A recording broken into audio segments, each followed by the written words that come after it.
বিসমিল্লাহির রহমানির রহিম। আজকে আমি রান্না করব মুরগির মাংস ভাজা। প্রথমে আমি কতগুলি পেঁয়াজ দিয়ে দিছি তেলের মধ্যে। আমি মুরগিগুলি সব মশলা দিয়ে ধুয়ে কেটে পরিষ্কার করে রেখেছি। টক দই দিছি,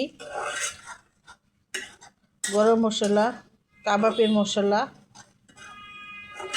ধনিয়ার গুঁড়া, আদা রসুন বাটা সব দিয়ে ভালো করে শুকনো মরিচের গুঁড়া দিয়ে মেখে রেখেছি 1 ঘন্টা। আমার পেঁয়াজগুলি ভালো করে ভাজা হয়ে গেছে। এখন আমি মুরগিগুলি ছেড়ে দেব। সব মশলা দিয়ে আমি 1 ঘন্টা মেখে রেখে দিচ্ছি।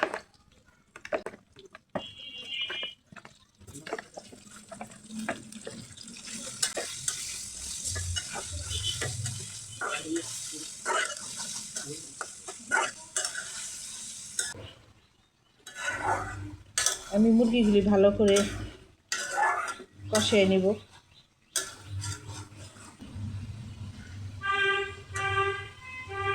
কিছুক্ষণের জন্য ঢেকে রাখবো।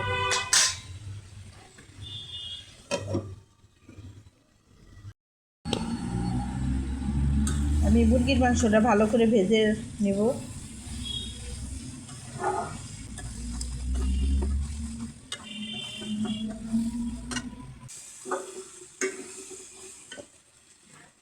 অল্প পরিমাণে পানি দিয়ে একটু ঢেকে রাখবো মুরগিটা সিদ্ধ হওয়ার জন্য। রেডি হয়ে গেল আমার মুরগির মাংস ভাজা। আমি এখন চুলা থেকে নামিয়ে ফেলবো।